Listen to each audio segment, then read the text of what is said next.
O Google mente para você e eu posso provar. E não, esse não é um vídeo que vai falar de qualquer tipo de teoria elaborada, conspiratória. Não, não, não. Eu tô falando de um vazamento de dados, de documentos internos da Alphabet, da empresa que controla o Google, que a própria empresa confirmou que são documentos verdadeiros e que mostram que ao longo do tempo a direção da companhia vem enganando as pessoas nas suas declarações públicas, e isso tem muito a ver com teologia. Na verdade, com a maneira com a qual você aprendeu teologia usando a internet, usando ferramentas de busca, e principalmente na maneira como você vai aprender teologia, vai ser formado teologicamente nos próximos anos, se você usar as ferramentas de busca e a internet de maneira geral, e estando você no século XXI, inevitavelmente você usará tecnologia, não teologia, dessa forma. De forma que esse vídeo aqui, ele é um pouco diferente da maioria dos vídeos do canal, porque eu vou falar sim de formação teológica, de educação teológica, mas eu vou falar muito mais de tecnologia do que de teologia propriamente dita. Ainda dessa maneira, eu preciso dizer que numa escala de 0 a 10 de importância de vídeos que eu coloco nesse canal, onde 0 é um vídeo menos importante para a formação teológica de alguém e 10 é o que tem de mais importante para a formação teológica de alguém, eu classifico o conteúdo desse vídeo aqui como talvez 8 ou 9. É dos vídeos mais importantes que eu gravo para um canal como esse, certamente dos vídeos mais importantes que eu já gravei no canal, precisamente pela maneira como você vai aprender teologia daqui para frente, ou como você já aprendeu, usando os mecanismos de busca do Google e do próprio YouTube. Então, eu te peço, se você conseguir chegar até o final desse vídeo e prestar bastante atenção nas informações sobre tecnologia que eu vou colocar aqui, e isso for útil para você, vamos bater um combinado aqui? Compartilhe esse vídeo com alguém, porque ele é importante. E se você não sabe quem eu sou, olá, eu sou o Victor Fontana. Esse aqui é o meu canal, ele pode ser um pouco seu também, para isso basta que você se inscreva nesse canal, ative as notificações, deixe o seu like, seu comentário. Dessa maneira, esse canal se torna um pouco de propriedade sua. Assim como este livro aqui, é um livro de Edward Skillabix, então é do Skillabix, mas ele é meu, porque eu comprei. Então ele é um pouco meu, mas ele é do Skillabix. Esse canal aqui, ele é meu. Mas quando você assiste o vídeo, deixa o seu like, o seu comentário, ele é, de alguma maneira, um pouco propriedade sua. E se você gosta de Bíblia, de teologia, você pode ler livros como esse do Skillabix, que eu recomendo no meu roteiro de estudos teológicos que está aqui na descrição, ou você pode deixar o like nesse vídeo, nesse canal, assim, o YouTube identifica que você gosta desse tema, passa a indicar mais vídeos de teologia para você. Já deixou o seu like? Então deixe. Dito isso, Google mente. Vamos às informações factuais para você entender. Na semana passada, uma série de documentos internos da Alphabet, a empresa que controla o Google, o YouTube e outras tantas empresas, tanto em mecanismos de busca, quanto também em plataforma de conteúdo, quanto em inteligência artificial generativa. A gente vai falar de inteligência artificial nesse vídeo aqui, espera que eu chego. Esses documentos vieram à luz e durante algum tempo a gente ficou imaginando se esses documentos eram reais, porque eles divulgavam informações sensíveis a respeito da empresa, entre elas informações a respeito do funcionamento do algoritmo. Não, o algoritmo do Google não vazou. O que vazou foram algumas informações a respeito de como a máquina do Google funciona para ranquear os sites que ela indica. Quando você digita lá, entender o Antigo Testamento, o Google, ele ranqueia uma série de sites e os primeiros que aparecem para você obedecem a algumas regras do algoritmo do Google. E algumas dessas regras acabaram sendo vazadas. E durante algum tempo a gente não imaginava, a gente se questionava se aquilo era verdadeiro ou não, e a própria Alphabet confirmou a procedência desses documentos, e que são documentos reais. E qual é o problema e onde está a mentira então? Bom, existem profissionais dedicados a tentar decifrar esse algoritmo do Google que ranqueia os sites. Se você tem um site e você quer que ele seja bem visto, você vai tentar decifrar como o Google funciona, como o Google indica os sites para que o seu site seja bem ranqueado. E existem profissionais nos últimos 20 anos que vêm se especializando em decifrar que regras do Google são essas. E durante um bom tempo eles vêm alertando para uma série de práticas que você deve ter e você deve adotar para que o seu site seja bem avaliado pelo Google, que o Google dê uma nota boa para esse site. E entre essas boas práticas, percebe-se que o Google quer sites que sejam muito clicados, sites que usem sites que o usuário tem uma navegação otimizada utilizando o navegador da Google, que é o Google Chrome, e sites em que os usuários passem uma grande quantidade de tempo, tá? Isso é uma coisa que esses profissionais de SEO, Search Engine Optimization, otimização do mecanismo de busca, ou otimização da máquina de busca, profissionais que fazem com que o seu site seja bem ranqueado, são coisas que eles diziam que funcionavam para o seu site ser bem ranqueado. Diversas vezes o Google veio a público para dizer, olha, muitos cliques, navegação pelo Chrome e quantidade de tempo gasto em uma página, não é por aí que você tem que trabalhar.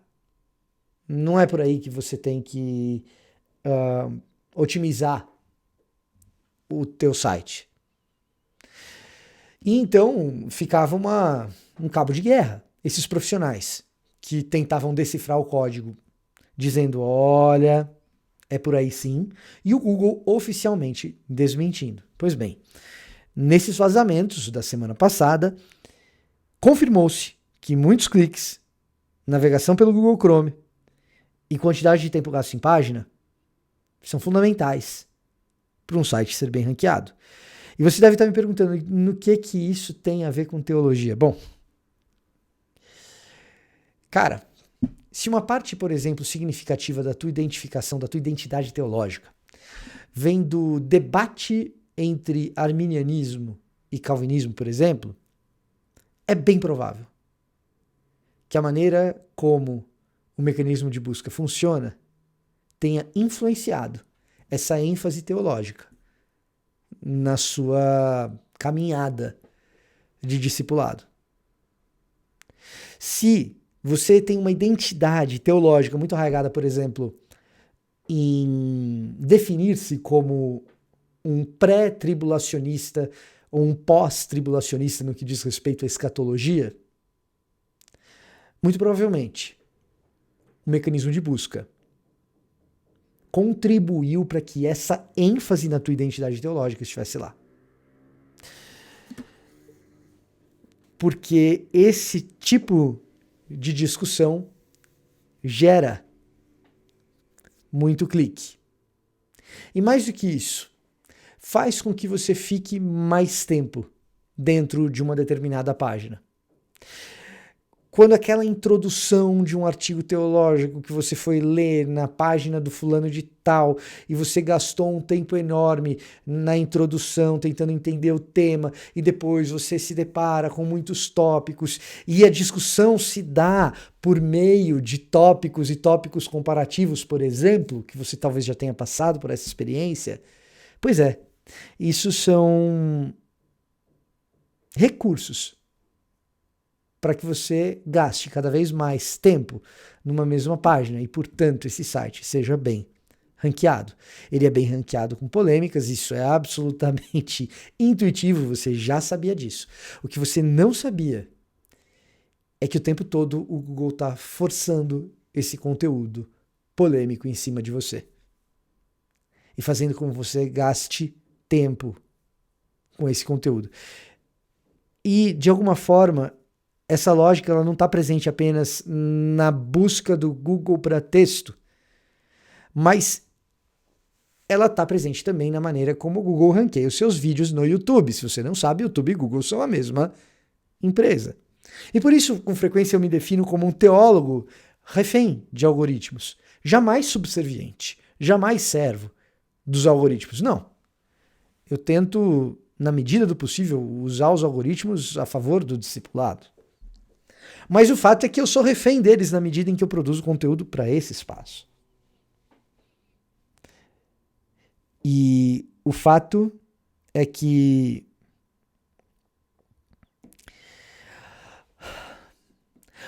uma boa parte da identidade teológica baseada em debate, ela é, sim, parte da tradição teológica, em especial da tradição teológica protestante, mas isso se intensificou.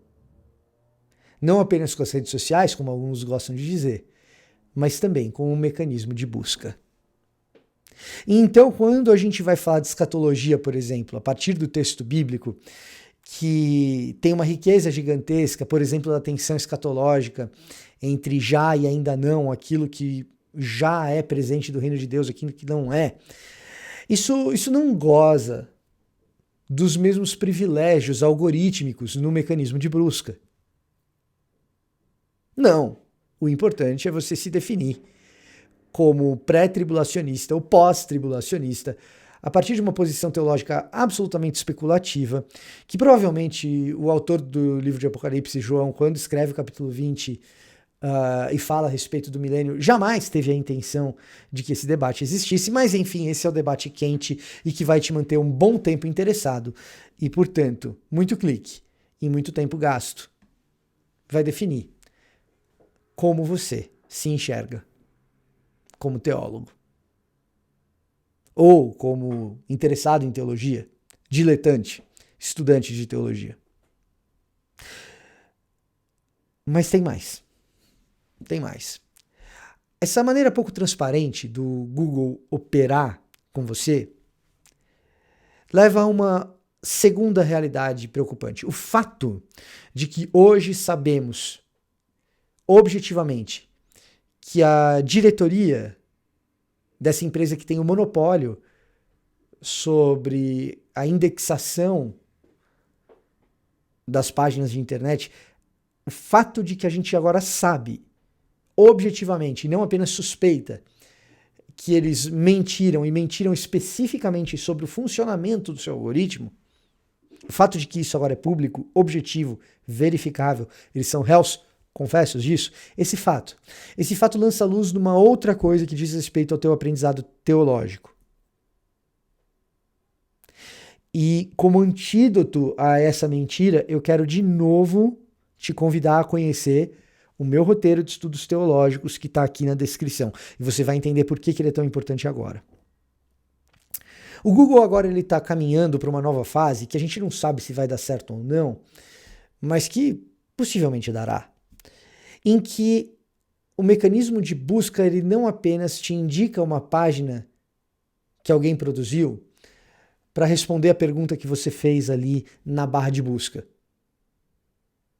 Responder aquele tópico que você digitou naquela barra onde tem a lupinha e que você deu o Enter. E que se você usa o navegador, o Chrome, que é importante para os próprios sites, às vezes você digitou na própria barra de endereço. Pois bem, agora o Google vai começar, está começando, está tentando recomendar não apenas páginas, ou talvez não recomendar páginas, mas sim recomendar respostas para essas perguntas, esses tópicos, respostas que a própria inteligência artificial generativa do Google fornecerá. Ou seja, quando você digitar lá na barra de navegação uma pergunta, ele não vai mais te indicar um site, mas ele vai percorrer toda a internet indexada e produzir uma resposta gerada a partir de inteligência artificial para que você não tenha que entrar em site nenhum. E você já tem a resposta ali na sua frente. E você pode perguntar, Vitor, qual que é o problema disso? Bom, tem alguns problemas nisso. O primeiro problema a comunidade artística já está trazendo para nós, e honestamente é um problema que eu vejo menos grave, que é o Google, uma empresa, um monopólio, vai se beneficiar economicamente do trabalho produzido por uma série de cabeças E no que diz respeito à geração de imagens, isso já acontece com a OpenAI, com o DALL-E, o Bing, a Microsoft, outras empresas. Mas o Google vai oferecer para você uma resposta baseada no trabalho de milhares de pessoas que não foram remuneradas por isso. Então esse é o primeiro problema. E para mim esse é um problema menor e talvez um problema inevitável. Não sei se há muito que se possa fazer a esse respeito. Um segundo problema, esse para mim mais relevante, é o fato de que inteligências artificiais generativas que produzem respostas, como é o caso do ChatGPT, por exemplo, mais famoso deles,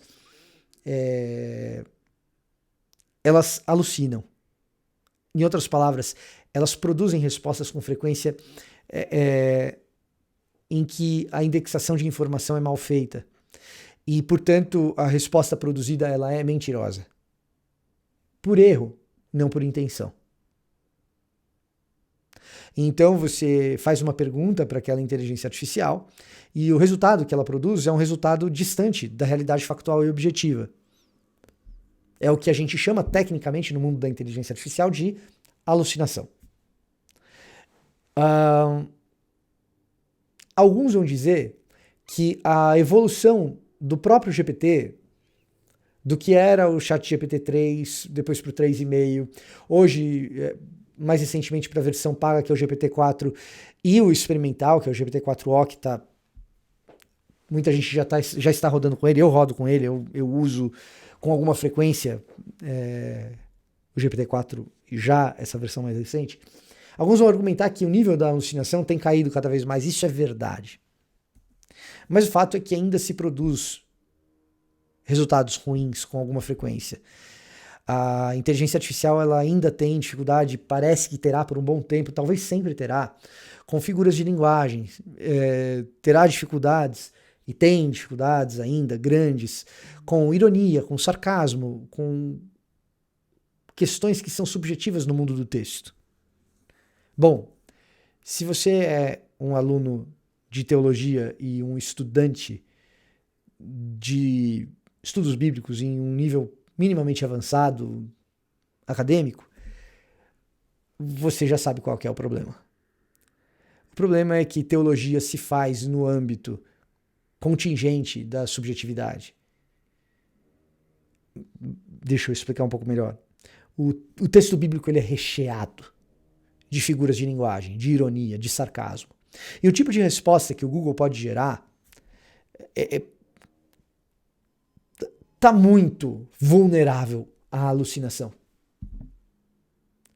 E então o uso acrítico desse tipo de ferramenta pode e irá levar ao engano. Mas tem um terceiro problema. Teologia é uma fonte de produção ideológica historicamente. Foi necessário de teologia para justificar a escravidão. O uso da teologia foi necessário para o antissemitismo medieval. O uso da teologia foi necessário para a fundação e consolidação do Partido Nacionalista Alemão do início do século XX e das duas guerras mundiais. Teologia é matéria-prima para produzir ideologia e ideologia política. Sempre foi assim, é assim hoje e provavelmente continuará sendo.